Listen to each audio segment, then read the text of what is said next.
تیرا کلام رہے گا قائم پہاڑ جب نہ رہے خدایا. تیرے منہ کی ایک بات بھی ٹلے گی نہ چاہے کچھ بھی ہو. تیری مان دیے ہے زندہ سونے سے بھی قیمتی. میرا دل یہ دے گواہی ہے یہ کتاب عظیم. نازل کرے اپنا کلام شکستہ دلوں کو سکون ملے. تاریکی دور ہو میری راہیں روشن کر. دل اپنا کلام کثرت سے اے خدا بدل دے. رہائی دے کثرت سے پھل ملاؤ. کلام رہے گا قائم پہاڑ جب. عزیز ناظرین، میں ایاد ظریف آپ تمام دیکھنے والوں کو ہمارے روز کے بائبلی مطالعاتی پروگرام کی نئی قسط میں خوش آمدید کہتا ہوں. ناظرین، ابھی ہم پطرس کے دوسرے خط کا مطالعہ کر رہے ہیں اور ابھی ہم پہلے باب پر ہی ہیں اور آج ہم 5ویں آیت سے 10ویں آیت تک مطالعہ کریں گے. میں آپ کو یاد دلاتا چلوں کہ گزشتہ قسط میں ہم نے پطرس پر غور کیا تھا جو شمعون پطرس ہے اور یسوع مسیح کا بندہ اور رسول ہے. ہم نے جانا کہ خداوند کی اس کی ملاقات یوحنا 1 میں ہوتی ہے. وہ اسے خدمت کے واسطے بلاتا ہے اور خداوند اسے رسول ہونے کو بھی بھیجتا ہے، اور پھر متی 16ویں باب میں اسے کلیسیا کے متعلق مکاشفہ عطا کرتا ہے. اور میں اس پتھر پر اپنی کلیسیا بناؤں گا اور عالم ارواح کے دروازے اس پر غالب نہ آئیں گے. اس نے عالم ارواح کی کنجیاں دی، جس کا مطلب ہے کہ وہ پینتیکوست کے روز یہودیوں کے اور غیر قوموں کے واسطے دروازے کھولے گا. اور آج خدا ان کے فضل سے ہم روح القدس کی بخشش اور نئی فطرت پر غور کریں گے جو ہمیں بخشی گئی اس شاندار سلسلے کے اندر جو زندگی اور دینداری کی تمیز کرواتا ہے. پروگرام کا آغاز کرنے سے پہلے میں اسٹوڈیو میں آئے خدا کے خادم کا خیر مقدم کروں گا، بھائی ایلیا کرولس کا. بھائی آپ کو خوش آمدید. آپ کا شکریہ بھائی ایاد. آپ کو دیکھ کر اچھا لگا. مجھے یہ پروگرام بہت پسند ہے. خداوند آپ کو برکت دے. خداوند آپ کو برکت دے. اور ہمارے دیگر مہمانوں کو بھی خوش آمدید. بھائی ایلیا، میں 5 تا 10 آیات تک پڑھوں گا، اس کے بعد آپ سے سوال کروں گا. جی ضرور.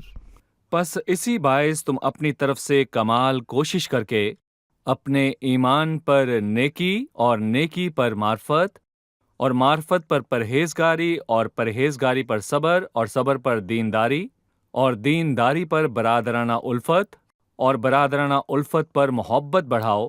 کیونکہ اگر یہ باتیں تم میں موجود ہیں اور بھی زیادہ ہوتی جائیں تو تم کو ہمارے خداوند یسوع مسیح کو پہچاننے میں بیکار اور بے پھل نہ ہونے دیں گی. اور جس میں یہ باتیں نہ ہوں وہ اندھا ہے اور کوتاہ نظر اور اپنے پہلے گناہوں کے دھوئے جانے کو بھول بیٹھا ہے. پس اے بھائیو، اپنے بلاوے اور برگزیدگی کو ثابت کرنے کی زیادہ کوشش کرو، کیونکہ ایسے کرو گے تو کبھی ٹھوکر نہ کھاؤ گے. جی، کبھی ٹھوکر نہ کھاؤ گے.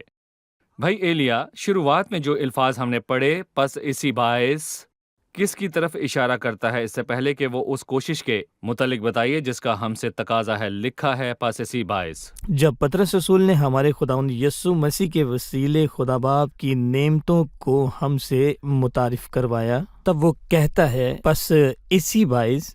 وہ کہنا چاہتا ہے کہ چونکہ تم نے یہ نعمتیں پائیں تو انہیں پانے کے نتیجے میں بڑھتے جاؤ اور آنے والے وقت میں ایک عملی اظہار ہونا چاہیے. چونکہ پس اسی باعث. پھر وہ کہتا ہے پس اسی باعث تم اپنی طرف سے کمال کوشش کر کے اپنے ایمان پر نیکی شامل کرتے ہو. آپ کہتے ہیں کہ انہوں نے پایا جی، تاکہ وہ کوشش کریں. صحیح. یا چونکہ ان کے واسطے پیش کیا گیا انہیں کوشش کرنی ہے. صحیح. وہ سب چیزیں جو زندگی بخشر جس میں دینداری ہے انہیں دی گئی تاکہ وہ کوشش کریں. وہ کوشش کریں گے چونکہ انہوں نے پایا. یہ نئے عہد نامے میں خدا کی طرف طریقہ ہے اور مسیحت میں خداوند پہلے عطا کرتا ہے اور نتیجے میں پھل آتے ہیں. بائبل ہمیں افسیوں کے 2 باب میں بتاتی ہے اور ہم مسیح یسوع میں مخلوق ہوئے اور مسیح یسوع میں ان صحیح. نیک اعمال کے واسطے مخلوق ہوئے جن کو خدا نے پہلے سے ہمارے کرنے کے لیے تیار رکھا تھا. بس اسی باعث، جیسا کہ ڈربی ترجمے میں ہے کہ اسی باعث تم، کیونکہ تم نے الہی فطرت کو پا لیا ہے اور اس میں شریک ہوئے ہو. کمال کوشش ہے.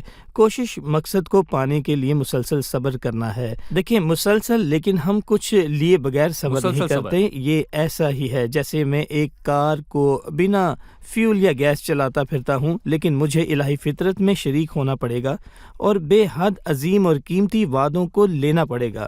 میں نے انہیں جلال اور نیکی کے ساتھ پایا تو میرے لیے صابر زندگی کے اندر کمال کوشش کرنا آسان ہوگا جس میں ایمان اور خداوند کے ساتھ جینا ہے۔ میں ایک تجارتی سوال پوچھوں گا، جی اور سوال یہ ہے کہ چونکہ خدا نے مجھے بخشا صحیح اور ایمان عطا کیا ہے، میں نے ایمان کو پایا صحیح اور میں آسمان پر جا رہا ہوں، صحیح ٹھیک ہے، بالکل بطور ایماندار میں مسیح میں بطور میں ایماندار میں بخشا جا چکا ہوں، بالکل سو یہ خدا نے مجھے بخشا ہے کہ انہوں نے خدا کی راست بازی میں ہم سا قیمتی ایمان پایا ہے، تو پھر کوشش کیوں درکار ہے؟ میں نے گروہ کو کہتے سنا کہ پیارو تم کمال کوشش کرو اور پانے کے لیے جد و جہد کرو، اگر جد و جہد نہیں کرو گے تو بغیر ایمان آسمان پر نہ جا پاؤ گے، اور ایک کہتا ہے تم نے ایمان پا لیا ہے، تمہیں کوشش کی کیا ضرورت؟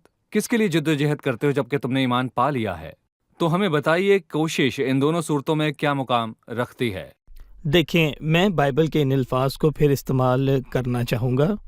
لکھا ہے پس اسی باعث تم اپنی طرف سے کمال کوشش کرو، پس اسی باعث چونکہ تم نے پایا ہے کوشش سے ثابت کرو کہ تم نے پا لیا ہے۔ در حقیقت دونوں آرا ہی جن کا ذکر آپ نے کیا معاف کیجیے گا غلط ہے۔ یقیناً میں جاننا چاہتا ہوں کہ آپ انہی نظریات کو پیش کر رہے ہیں جو مسیحت میں موجود ہیں۔ دونوں آرا درست نہیں ہیں۔ کسی گناہگار یا مردہ شخص سے جدوجہد کا تقاضا ناممکن ہے۔ کیا میں کسی قبرستان یا مقبرے پر جا کر اسے کہوں کہ کون نیک ہونا چاہتا ہے اپنے ہاتھ اٹھا لے؟ ان کے پاس تو ہاتھ تک جی نہیں ہے۔ بالکل، ان کے پاس ہاتھ نہیں ہے۔ یا دوسری غلط رائے یہ ہے کہ چونکہ تم نے پا لیا ہے تم جیسے چاہو جیو، یہ رائے ناپاکی سکھاتی ہے۔ یہاں ہم پڑھتے ہیں تاکہ تم ذات الہی میں شریک ہو جاؤ، نتیجہ کیا ہے کہ ان کے وسیلہ سے تم اس کی خرابی سے چھوٹ جاؤ۔ سو خدا کے کلام میں حقیقی کوشش کا مقام کہاں ہے؟ یہ مقام ہے جبکہ ہم اپنی الہی فطرت کو پا جاتے ہیں اور اسی الہی فطرت میں شریک ہو جاتے ہیں۔ اور دیکھیں بھائی آیات، یہ حقیقی کوشش کے وسیلہ سے ظاہر ہوگا۔ ٹھیک ہے، سو کشتی کرنا، کوشش کرنا زندگی پانا نہیں ہے، بلکہ چونکہ ہم نے زندگی کو پایا ہے، یہ زندگی متحرک ہے اور خود کو پھلوں سے ظاہر کرتی ہے، اور ان پھلوں کو ظاہر کرنے کے لیے کوشش درکار ہے۔ بالکل صحیح۔ لکھا ہے اپنے ایمان پر نیکی، نیکی پر معرفت، معرفت پر پرہیزگاری، اور پرہیزگاری پر صبر، اور صبر پر دینداری، اور دینداری پر برادرانہ الفت، اور برادرانہ الفت پر محبت بڑھاؤ۔ ہمیں اس خوبصورت سلسلے کے متعلق بتائیے، ترتیب سے بتائیے، اور ایک ایک کر کے ان کی وضاحت کیجیے۔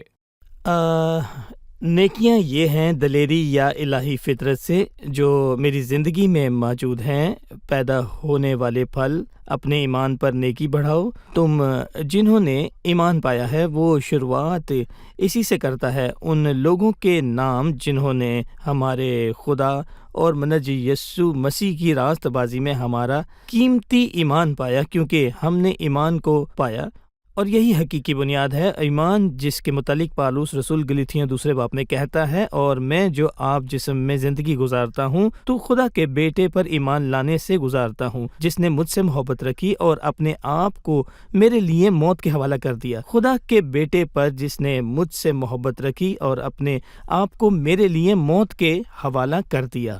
دیکھیں، جب ہم خداوند یسوع مسیح پر ایمان لاتے ہیں تو بہت سی برکتوں اور نیکیوں کا مجموعہ بنا۔ بہت سی نیکی یا پہلی بات روحانی دلیری ہے، ایمان عطا کرتا ہے اور روحانی دلیری میں دکھائی دیتا ہے۔ روحانی دلیری گناہ کا انکار کرنے میں نظر آتی ہے۔ سو بھلا میں کیوں ایسی بدی کروں اور خدا کا گناہ گار بنوں؟ ٹھیک ہے۔ نیکی کے ساتھ معرفت بھی ہے، لیکن معرفت ذہن کی کامل معرفت نہیں ہے، بلکہ معرفت کا تجربہ کرنا ہے۔ ایک بار دیکھیں، جب ایک بار پالوس رسول نے اپنے یہودی بھائیوں سے کہا کہ وہ خدا کے لیے غیرت رکھتے ہیں لیکن معرفت کے مطابق نہیں رکھتے ہیں۔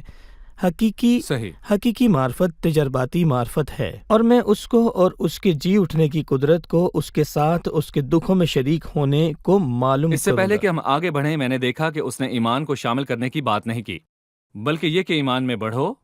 ہم ایمان کو شامل نہیں کر سکتے کیونکہ ہم نے ایمان پایا ہے اور ہم اس پر کھڑے ہیں، اور ایمان ہی مجھ میں محترم خوبیاں پیدا کرتا ہے۔ صحیح، ٹھیک ہے جی۔ دیکھیں، ایمان پر نیکی کو بڑھاؤ، اور نیکی کے ہمراہ حقیقی اور تجربہ کار معرفت ہے، یعنی ہمارے خداوند یسوع مسیح کی معرفت، اور معرفت کے ہمراہ صبر ہے۔ دیکھیں صبر کیا ہے، دیکھیں میں ذرا چیک کر لوں کہ ہم ترتیب وار ہی چل رہے ہیں یا نہیں۔ دیکھیں، پرہیزگاری سے مراد ضبط نفس ہے، ضبط نفس۔ ایسا ہوتا ہے کہ علم یا معرفت کے سبب کوئی پھول جائے، ٹھیک ہے، لیکن شاید میں اس کے سبب شیخی مارنے لگوں یا زیادہ علم ہونے کے سبب سے اپنی غلط کاموں میں صفائی دینے لگوں، لیکن معرفت کے ساتھ ہی پرہیزگاری بھی ہے، اور ہر پہلوان سب طرح کا پرہیز کرتا ہے، اسے یہی کرنا چاہیے۔ پھر نیکی ہے، معرفت ہے اور پرہیزگاری ہے، جو پرہیزگاری کے بعد آتا ہے صبر۔ دیکھیں صبر آخر تک زور اور قوت سے مصیبتوں کی برداشت کرتا ہے، قوت کے ساتھ۔ ایسا نہیں ہے کہ میں صرف مسیح کے ساتھ کچھ دیر چلا اور 1-2 ماہ کے لیے بیدار ہوا، بلکہ مجھے آخر تک صبر کرنے کی ضرورت ہے۔ ابھی ہم ایک رپورٹ دیکھیں گے، اس کے بعد مطالعے میں مزید آگے بڑھیں گے۔ مسیحی زندگی سنجیدہ ہے، لیکن افسوس کہ ہم نے اسے اپنی زندگی میں ایک غیر منظم کام بنا رکھا ہے۔ ہم عصروں کے مطابق ہمیں کاروبار، اسکول یا سماجی زندگی کے معاملات میں اس طور پر نہیں سوچنا چاہیے۔ وہ اسے ایک روایتی لباس ہی سمجھتے ہیں جو ہم خاص موقعوں پر پہنتے ہیں۔ پولس رسول کہتا ہے کہ مسیحی زندگی وہ ہے جس میں ہمیں محنت کرنی چاہیے، تو اس کا مطلب یہ نہیں تھا کہ وہ تاش کے پتے ہیں جنہیں ہمیں کامیابی سے ترتیب میں لانا ہے، اور اگر پہلا پتا گر گیا تو نتیجتاً باقی سب پتے بھی بکھر جائیں گے، اور یہ بلڈنگ بناتے ہوئے ایک کے اوپر دوسری اینٹ رکھنا بھی نہیں ہے۔ بے شک پطرس رسول ایک استعارہ استعمال کرتا ہے کہ زندہ پتھروں سے روحانی گھر تعمیر کیا گیا ہے، لیکن یاد رکھیں کہ یہ تمام پتھر روحانی پتھر ہیں۔ مسیحی زندگی ترقی کرنے والی زندگی ہے، اور اسی طور پر پطرس نے اس خط میں بھی بتایا ہے، جس کا اختتام ایک شاندار فقرے سے ہوتا ہے کہ ہمارے خداوند اور منجی یسوع مسیح کے فضل اور عرفان میں بڑھتے جاؤ۔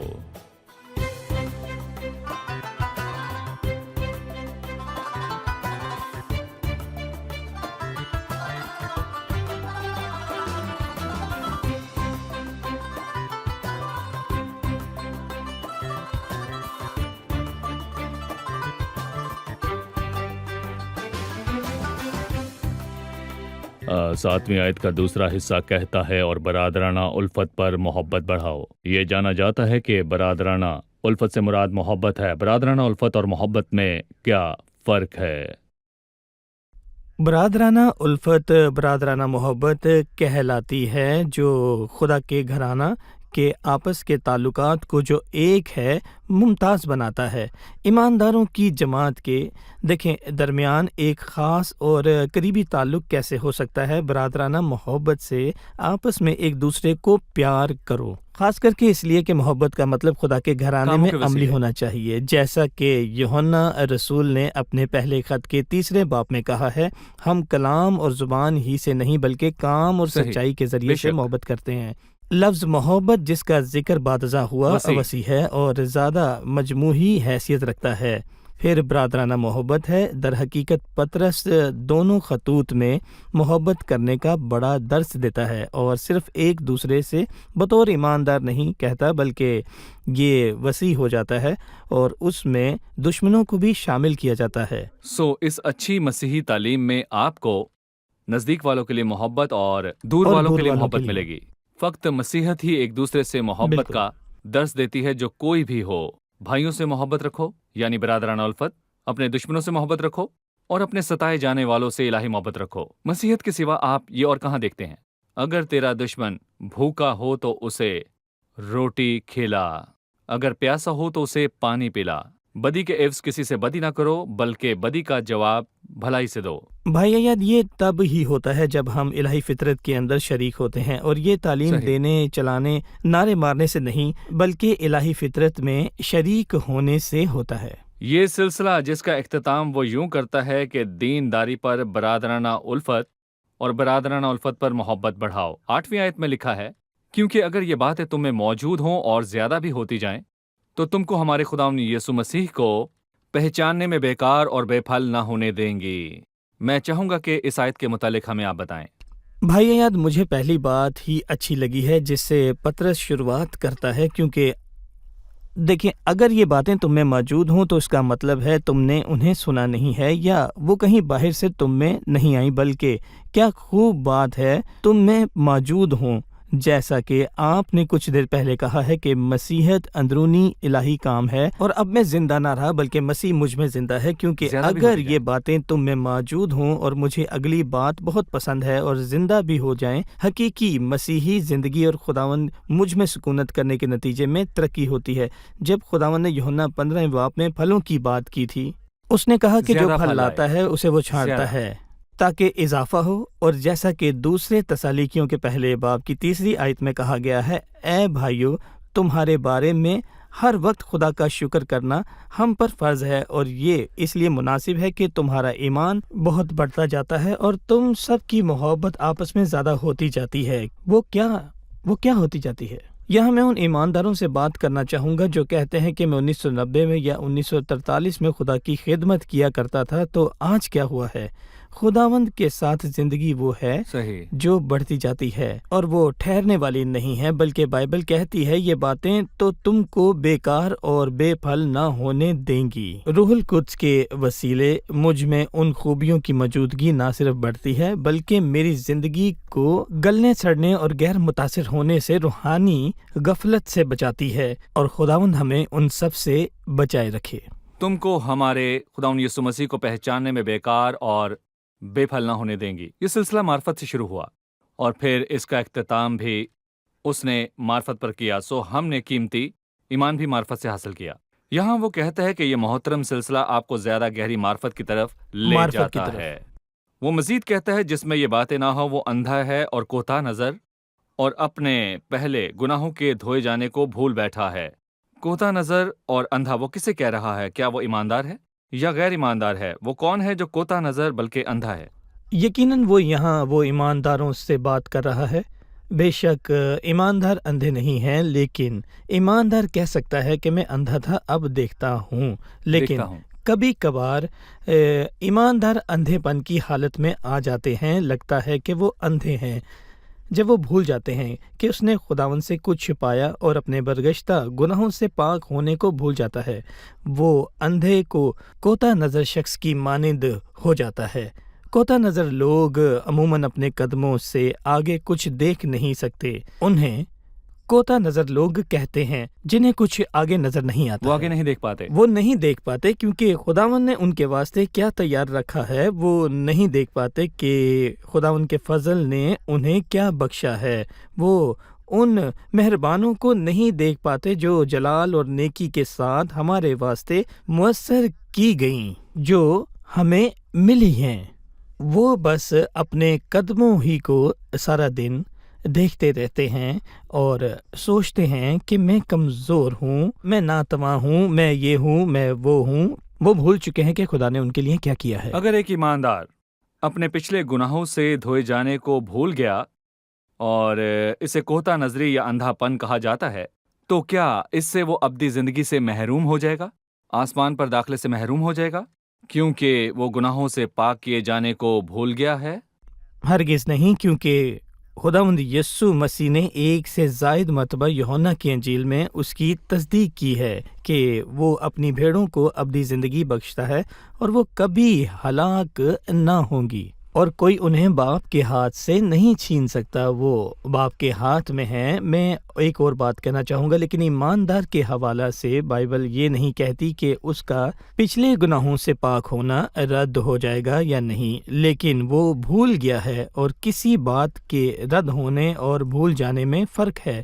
ایماندار کا اپنے ماضی کے گناہوں سے پاک ہونا لازمی ہے، جیسا کہ عبرانیوں کے 10ویں باب میں لکھا ہے، کیونکہ جب عبادت کرنے والے ایک بار پاک ہو جاتے ہیں اور اس کے بیٹے یسوع کا خون ہمیں تمام گناہوں سے پاک کرتا ہے۔ ایماندار کے مقام کا انحصار اس کی یادداشت پر نہیں ہے، وہ بھول بالکل۔ سکتا ہے لیکن اس کا انحصار مسیح کے صلیبی کام پر ہے اور اس کام پر جو وہ اب ہمارے لیے آسمان پر کرتا ہے۔ شکریہ بھائی ایلیا۔ ابھی ہم ایک وقفہ لیں گے اور وقفے کے بعد مہمانوں کا ایک اور سوال آمین۔ لیں گے۔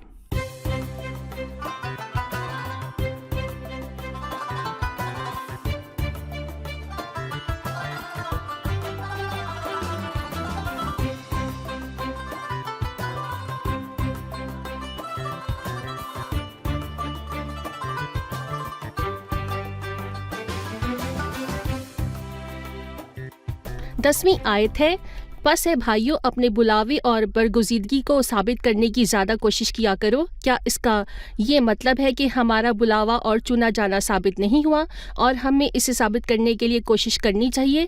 کیا ہمیں خطرہ ہے کہ ہم اپنے بلاوے اور انتخاب کو کھو دیں گے؟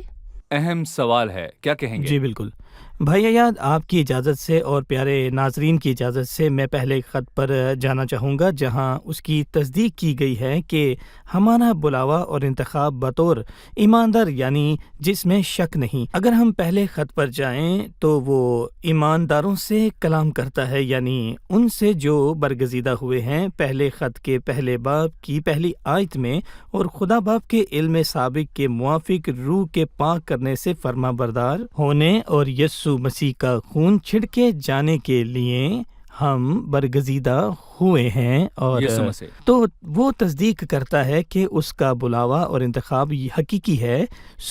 پانچویں آیت میں وہ کہتا ہے جو خدا کی قدرت سے حفاظت کیے جاتے ہیں، اور یہ سوال ہے کہ ان کی حفاظت کب تک کی جاتی ہے۔ پطرس ان سے کہتا ہے نجات کے واسطے، اس کا مطلب آنے والی نجات ہے جو آخری وقت میں ظاہر ہونے کو تیار ہے۔ اور خط کے اختتام میں وہ یوں کہتا ہے کہ خدا جو ہر طرح کے فضل کا چشمہ ہے، اس خداوند کا شکریہ جس نے تم کو مسیح اپنے ابدی جلال کے لیے بلایا۔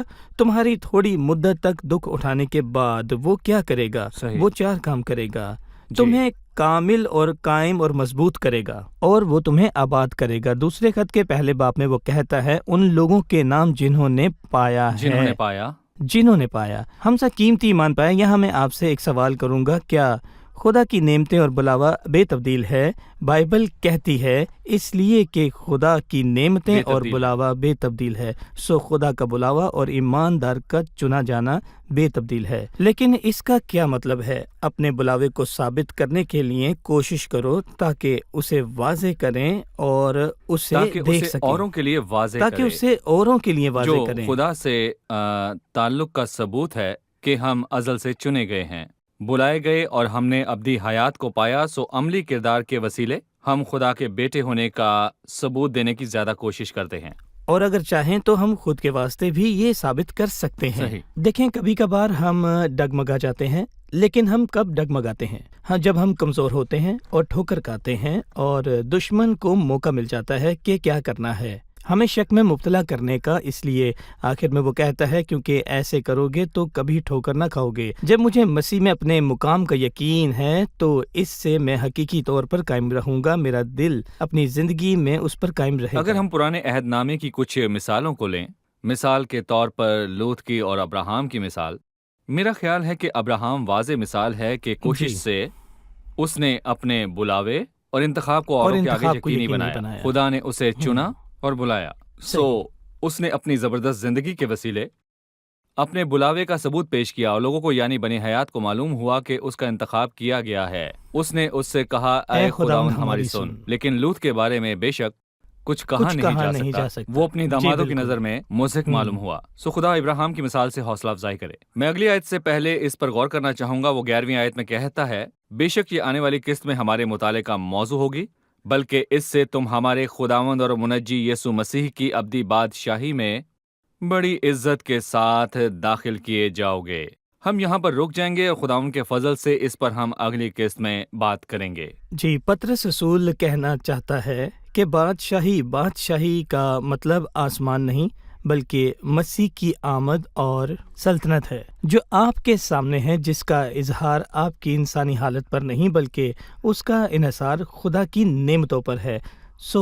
بادشاہی آپ کو کثرت سے عطا کی گئی ہے بطور خدا کی نعمت، اور ہمارا مسیح کے ساتھ بادشاہی کرنا ہمارے سامنے بالکل واضح ہے۔ اس دنیا کی بنیاد ہماری حالت نہیں کہ ہم کمزور یا لاچار پڑیں، لیکن یہاں اس نے اسے کوشش سے منسلک کیا ہے۔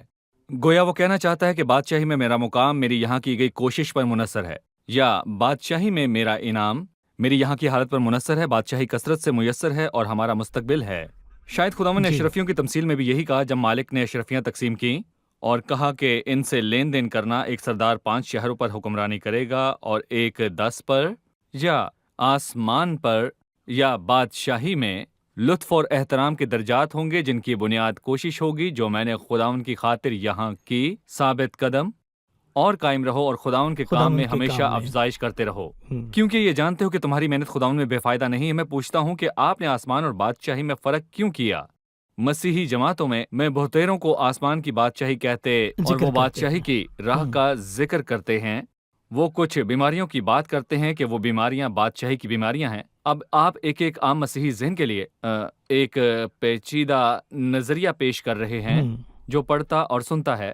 آپ نے ان کے درمیان فرق کیوں کیا؟ کیونکہ خدا کے کلام میں ایسی کوئی تعلیم نہیں ہے جو کوشش اور آسمان میں داخل ہونے کا کوئی تعلق ظاہر کرے۔ سو آسمان بادشاہی نہیں ہے؟ نہیں، آسمان بادشاہی نہیں ہے۔ بائبل میں بادشاہی کی کیا تعریف بیان کی گئی ہے؟ دیکھیں، بادشاہی ایک ایماندار کے ارد گرد خدا کے اختیار کا دائرہ ہے، یا جو دنیا میں جلد ہونے والا ہے۔ سو آسمان کی بادشاہی زمین پر ایک دائرہ کار ہے جہاں آسمانی حکومت ہے۔ اب مسیحت آسمانی بادشاہی کے دائرہ کار کا حصہ ہے۔ مستقبل میں زمین پر آسمان کی بادشاہی ہوگی اور خدا کی مرضی جیسے آسمان پر پوری ہوتی ہے زمین پر بھی ہوگی، لیکن آسمان بادشاہی کا دائرہ کار نہیں ہے۔ ٹھیک ہے، بائبل میں ایسی کوئی تعلیم نہیں جو یہ کہتی ہے کہ آسمان پر آپ اپنی کوشش سے جائیں گے۔ بہت شکریہ، خدا آپ کو برکت دے۔ پروگرام کا وقت ختم ہوا چاہتا ہے، خدا ان کے فضل سے اگلی قسط میں ہم اپنا مطالعہ جاری رکھیں گے۔ ضرور۔ آپ سب کا بھی بہت شکریہ۔ عزیز ناظرین، ہمیں جدوجہد کرنی ہے، مسلح ہتھیاروں کے ساتھ نہیں جو ہلاکت اور تباہی برپا کرتے ہیں اور لوگوں کو مارتے ہیں، انہیں زندگی سے محروم کر دیتے ہیں اور ہلاک کر ڈالتے ہیں، بلکہ مسیحی کوشش روحانی کوشش ہے جو زندگی، دینداری، فیض اور دن دگنی رات چوگنی نعمتوں کی طرف لے جاتی ہے۔ سو خداوند کو تھامے رہیں۔ اگلی قسط میں پھر ملاقات ہوگی۔ خداوند آپ کو برکت دے۔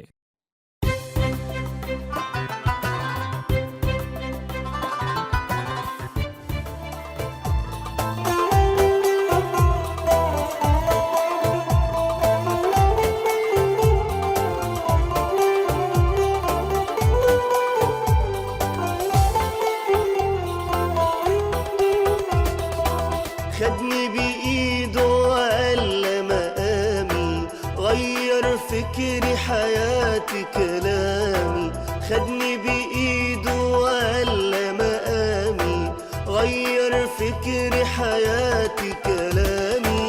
شفته أنا كسرت أصنامي، ربي يسوع ربي يسوع. شفته أنا كسرت أصنامي، ربي يسوع ربي يسوع. يسوع فداني، يسوع شراني، يسوع لقاني، يسوع بعيد وانا ضال وبعيد. يسوع لقاني وانا ضال وبعيد، وانا ضال وبعيد.